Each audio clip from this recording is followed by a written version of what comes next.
আমরা বিস্ময়ের সাথে লক্ষ্য করলাম যে কোমলমতি ছাত্রদেরকে কেন লাঠিপেটা করতে হবে, নির্দয়ভাবে কেন পেটাতে হবে। এই পুলিশের মধ্যে ওই ফ্যাসিবাদের দোসর কেউ লুকিয়ে আছে কিনা স্বরাষ্ট্রমন্ত্রীর কাছে দাবি জানাতে চাই।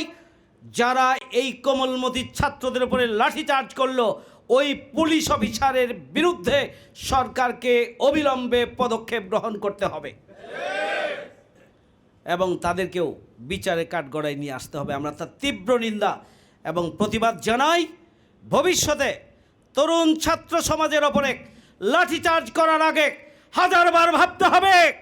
এই তরুণ ছাত্র যুবকদের রক্তের বিনিময়ে আজকের নতুন বাংলাদেশ, রক্তের বিনিময়ে জাতীয় সংসদ, রক্তের বিনিময়ে আপনারা সরকার গঠন করেছেন।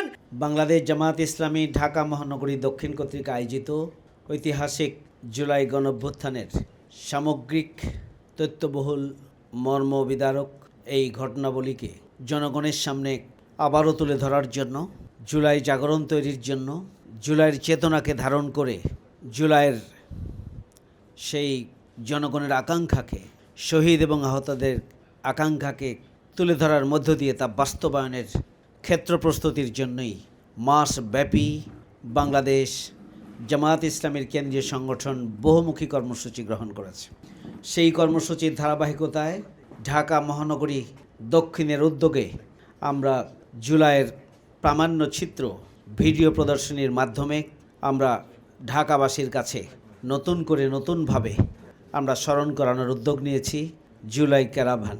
আজকে সেটির উদ্বোধনী অনুষ্ঠান। সংগ্রামী ভাই বন্ধুগণ, ইতিমধ্যে গুরুত্বপূর্ণ আলোচনা হয়েছে। আমরা পরিষ্কার করে বলতে চাই, জুলাই গণঅভ্যুত্থানে যারা শহীদ হয়েছেন, জীবন দিয়েছেন, তাদের প্রতি রাষ্ট্রের যে কর্তব্য ছিল, সেই কর্তব্য 5 মাস অতিক্রম করার পরেও এখন পর্যন্ত রাষ্ট্র সেই দায়িত্ব কর্তব্য পালন করতে ব্যর্থ হয়েছে। তারা পালন করতে পারে নাই। জুলাই ফাউন্ডেশনের বেতন বন্ধ কেন? জুলাই জাদুঘর খুলে দেওয়া হচ্ছে না কেন, বন্ধ কেন? আমরা জানি বর্তমান সরকার মুখে জুলাইকে ধারণ করেছে। বর্তমান সরকার তারা সংসদে অক্ষরে অক্ষরে জুলাই সনদ পালন করবেন বলছেন। এটি তাদের মনের কথা নয়। এটি যদি তাদের যথার্থ বক্তব্যই হতো, তাহলে এই জুলাই মাসব্যাপী জুলাইদের স্মরণে এবং জুলাই গণঅভ্যুত্থানকে পালন করার জন্য বিএনপির পক্ষ থেকে তেমন কোনো কর্মসূচি দেওয়া হয়নি কেন? এই প্রশ্নের উত্তর এখন বিএনপির দেওয়াও কঠিন, কারণ আজকে জুলাই মাসের আমরা 15 তারিখে এসে উপস্থিত হয়েছি। গতকালকে সংসদে জুলাই গণহত্যাকারীদের বিচার এবং জুলাইয়ের গণ আকাঙ্ক্ষা বাস্তবায়নের জন্য আলোচনা হয়েছে। এই আলোচনায় বিরোধী দল এবং সরকারি দল অংশগ্রহণ করেছিলেন। আমরা পরিষ্কার করে বলেছি, জুলাইয়ের দেশ এবং সংবিধানের সংস্কারের জন্য যে গণভোট হয়েছে, সেই গণভোট অবিলম্বে বাস্তবায়ন করতে হবে এবং এই জন্য বিএনপিকে এই পথ বের করতে হবে।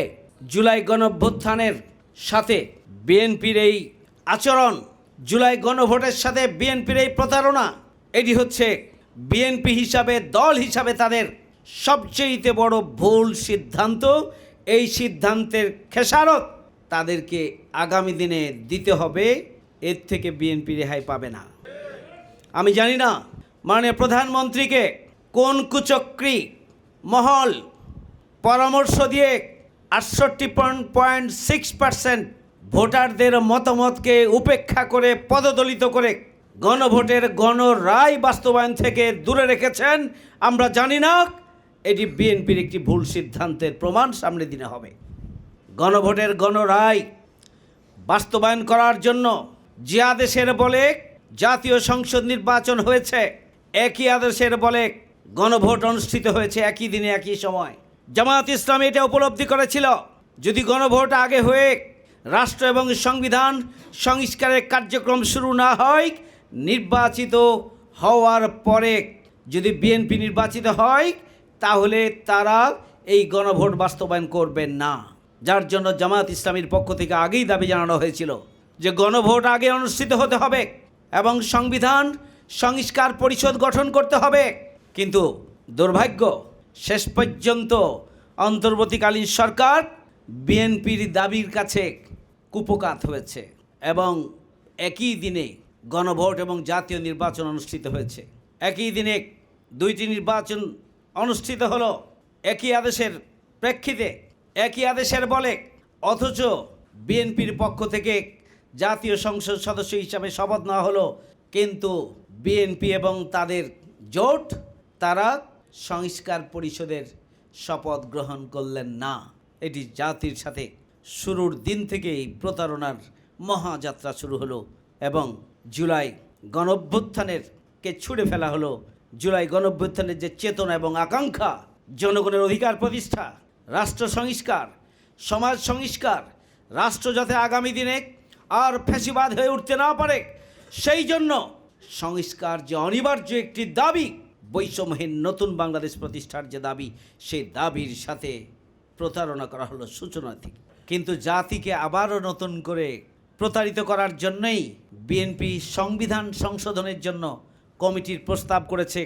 সেই কমিটিতে বিরোধী দলের পক্ষ থেকে আমরা নাম দেই নাই, কারণ সংবিধান সংশোধন নয়, আমরা সংবিধানের আমল সংস্কার চাই, আমরা রাষ্ট্রের সংস্কার চাই। জুলাইয়ের যে গণভোট, সেই গণভোটের আলোকে জুলাই সংস্কার পরিষদ পুনর্গঠনের মধ্য দিয়ে আগামী দিনে দেশ এবং রাষ্ট্রের যে সংস্কার হবে, আমূল পরিবর্তন হবে, নতুন বাংলাদেশের সূচনা হবে। সংবিধান সংশোধন কমিটি দিয়ে সেটি সম্ভব নয়, এই জন্য আমরা সেখানে যাইনি। অথচ সরকারি দলের স্বরাষ্ট্রমন্ত্রীর পক্ষ থেকে গতকালকে বলা হয়েছে যে আসুন, যদি সংস্কার করতেই হয় তাহলে সংবিধান কমিটির সদস্য হিসাবে আপনারা কেন অন্তর্ভুক্ত হলেন না, আপনারা আসলেন না কেন? আপনারা আসেন, এই সংবিধান সংশোধন কমিটির সদস্য হন, এখান থেকে আমরা সিদ্ধান্ত নিব আগামী দিনে কিভাবে আমরা সংস্কার করব, কোন পথে আমরা অগ্রসর হব। এটা আরেকটা নতুন প্রতারণা ছাড়া আর কিছুই নয়। জনগণকে এত বোকা ভাববেন না, এদের তরুণ প্রজন্মকে এত বোকা ভাববেন না। আর বিরোধী দল আপনাদের সব ধরনের বক্তব্য বিবৃতির ইন্টেনশন কি, সেই বিষয়ে আমরা সজাগ আছি। বিরোধী দলকেও আপনারা বোকা ভাববেন না। আপনাদের যদি সদিচ্ছা থাকতো তাহলে সংবিধান সংস্কার পরিষদ গঠন করে আপনারা রাষ্ট্র এবং সংবিধানের আমূল সংস্কারের জন্য আপনারা পদক্ষেপ গ্রহণ করতেন। আপনারা সেটি করেন নাই, আপনারা ভুল করেছেন। তবে আমি আবারও বলতে চাই, গণভোটের গণরায় সরকারি দল হিসাবে বিএনপিকে বাস্তবায়ন করতে হবে, আজ হোক এবং কাল হোক। যদি সোজাভাবে না হয় তাহলে তরুণ প্রজন্ম যারা জীবন দিয়েছে, রক্ত দিয়েছে, আহত হয়েছে, পঙ্গুত্ব বরণ করেছে, ফ্যাসিবাদের সামনে মাথা নত করে নাই, প্রয়োজন হলে আবারও তারা নতুন জুলাইয়ের ক্ষেত্র তৈরি করবে। কিন্তু জুলাই গণঅভ্যুত্থানের সাথে, এর চেতনার সাথে কোনো প্রতারণা দেশের জনগণ মেনে নেবে না। আমরা জুলাই ক্যারাভ্যানের মাধ্যমে ইনশাআল্লাহ জনগণের সামনে সংক্ষিপ্ত পরিসর হলেও আমরা ফ্যাসিবাদ বিরোধী আন্দোলনে দেশের জনগণের অংশগ্রহণ, ফ্যাসিবাদ বিরোধী আন্দোলনের ধারাবাহিকতায় জুলাই গণঅভ্যুত্থানের মাসব্যাপী যে শাহাদাত এবং রক্তস্নাত যে বিভিন্ন ঘটনাবহুল মুহূর্তগুলো এদেশের জনগণ লক্ষ্য করেছে, দেখেছে, সেগুলোকে আবারও জনগণের হৃদয় পটে তুলে ধরার মধ্য দিয়ে জুলাই জাগরণ, জুলাই চেতনাকে বাস্তবায়নের নতুন করে যেন এদেশের জনগণ শপথ গ্রহণ করতে পারে, সেই জন্য আমরা জুলাই ক্যারাভ্যানের আজকের আয়োজন করেছি। মাসব্যাপী আমাদের প্রতিটি ঢাকা মহানগরী দক্ষিণের প্রতিটি অলিতে গলিতে মানুষের কর্ণকুহরে এই জুলাই এবং চোখের সামনে জুলাই গণঅভ্যুত্থানকে নতুন করে তুলে ধরার এই আয়োজন, এটা অব্যাহত থাকবে ইনশাআল্লাহ। আর দুটি কথা বলতে চাই। ফ্যাসিবাদ বিরোধী আন্দোলনের অন্যতম সৈনিক, আধিপত্যবাদ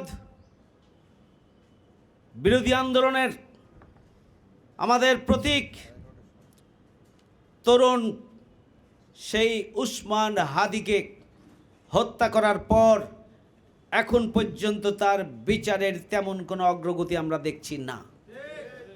অবিলম্বে হাদির হত্যাকারীদের বিচার নিশ্চিত করার জন্য জরুরি ভিত্তিতে সরকারের পদক্ষেপ গ্রহণ করার দরকার। আমরা সেই দাবি সরকারের কাছে জানাতে চাই। রাজপথের আন্দোলনকে আরও বেগবান করেছিল, তীব্র করেছিল, আন্দোলন কি নতুন মাত্রা পেয়েছিল। আন্দোলনকারীকে রাজাকারের নাতিপতি বলার কারণে। সংগ্রামী ভাইয়ের আমার, আজকেও আমরা শুনি কখনো কখনো রাজাকার রাজাকার বলে পুরাতন রাজনীতির ধারাবাহিকতা যারা অব্যাহত রাখতে চান, হুঁশিয়ার। জনগণ, ছাত্র সমাজ কিন্তু আপনাদের এই বক্তব্যকে অতীতের ফ্যাসিবাদী রাজনৈতিক কালচারের ধারাবাহিকতা বলেই মনে করছে। এটা জনগণ, ছাত্র সমাজ ভালোভাবে নিচ্ছে না। আমাদের বক্তব্য দেওয়ার ক্ষেত্রে সবাইকে সজাগ এবং সচেতন হওয়া উচিত। যে জেনজিদের নেতৃত্বে দেশের ফ্যাসিস্ট অপশক্তির বিরুদ্ধে একটি গণঅভ্যুত্থান সফল হলো, যারা জীবন দিয়ে, রক্ত দিয়ে, ঘাম দিয়ে, শ্রম দিয়ে, নিজেদের জীবনের বিনিময়ে যে তরুণ প্রজন্ম আমাদেরকে নতুন বাংলাদেশ ছেড়ে দিল, সেই তরুণ প্রজন্মকে আবারও ভুল মন্তব্যের মাধ্যমে তাদের প্রতি কটাক্ষ করা অথবা তাদের বিরুদ্ধে অবস্থান নেওয়া, তাদেরকে অবজ্ঞা করা, এটি কোনোভাবেই গ্রহণযোগ্য হতে পারে না। আমরা তার তীব্র নিন্দা এবং প্রতিবাদ জানাই। পাশাপাশি আমরা গতকাল দেখলাম ছাত্ররা তাদের দাবি দেওয়া নিয়ে সংসদের দিকে আসছিল। সরকার বাহাদুরের দায়িত্ব ছিল শিক্ষামন্ত্রীর নেতৃত্বে একটা কমিটি তৈরি করে দিয়ে আন্দোলনকারী ছাত্রদের সাথে সংসদের সামনে গিয়ে সাক্ষাৎ করার একটা ব্যবস্থা করা, অথবা তাদের একটি টিমকে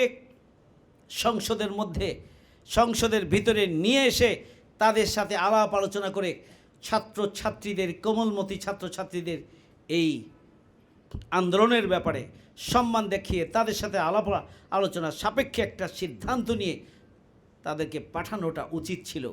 তা না করে আমরা লক্ষ্য করলাম এই আন্দোলনকারীদের ওপরে নির্দয়ভাবে পুলিশ লাঠিপিটা করল। একদিকে পুলিশ বাহিনী বিগত 16.5 বছর ফ্যাসিবাদী কায়দায় রাষ্ট্রকে ফ্যাসিবাদী হয়ে ওঠার জন্য, আওয়ামী লীগকে ফ্যাসিবাদী হয়ে ওঠার জন্য পুলিশ বাহিনী মূল ভূমিকা পালন করেছে। এই পুলিশ বাহিনী আওয়ামী সরকারকে 16.5 বছর ক্ষমতায় থাকার জন্য পথ তৈরি করে দিয়েছিল। দলীয় পেটিও বাহিনী হিসাবে তারা ভূমিকা পালন করেছিল। তারা নির্দয়ভাবে জনগণের ওপরে তারা নির্বিচারে স্টিম রোলার চালিয়েছিল নির্যাতনের, কিন্তু সরকারের রক্ষা হয়নি। আমরা বিস্ময়ের সাথে লক্ষ্য করলাম যে কোমলমতি ছাত্রদেরকে কেন লাঠিপেটা করতে হবে, নির্দয়ভাবে কেন পেটাতে হবে। এই পুলিশের মধ্যে ওই ফ্যাসিবাদের দোসর কেউ লুকিয়ে আছে কিনা স্বরাষ্ট্রমন্ত্রীর কাছে দাবি জানাতে চাই। যারা এই কোমলমতি ছাত্রদের উপরে লাঠিচার্জ করলো, ওই পুলিশ অফিসারের বিরুদ্ধে সরকারকে অবিলম্বে পদক্ষেপ গ্রহণ করতে হবে এবং তাদেরকেও বিচারে কাঠগড়ায় নিয়ে আসতে হবে। আমরা তার তীব্র নিন্দা এবং প্রতিবাদ জানাই। ভবিষ্যতে তরুণ ছাত্র সমাজের ওপরে লাঠিচার্জ করার আগে হাজারবার ভাবতে হবে। এই তরুণ ছাত্র যুবকদের রক্তের বিনিময়ে আজকের নতুন বাংলাদেশ, রক্তের বিনিময়ে জাতীয় সংসদ, রক্তের বিনিময়ে আপনারা সরকার গঠন করেছেন। এই রক্তের বিনিময়ে আমরা বিরোধী দল হিসাবে সংসদে ভূমিকা রাখছি। সুতরাং আরও সতর্কতার সাথে সরকারকে পা ফেলতে হবে, ভূমিকা পালন করতে হবে এবং জুলাইয়ের গণঅভ্যুত্থান যে যুবকদের নেতৃত্বে হয়েছে, এই তরুণ এবং যুবকদের ব্যাপারে যে কোনো পদক্ষেপ গ্রহণ করার ক্ষেত্রে অবশ্যই হাজারবার ভেবেই পদক্ষেপ গ্রহণ করতে হবে। সে আহ্বান জানিয়ে আমি আমার বক্তব্য এখানে শেষ করছি। আমার তৌফিক ইল্লা বিল্লাহ। আসসালামু আলাইকুম ওয়া রাহমাতুল্লাহি ওয়া বারাকাতুহু।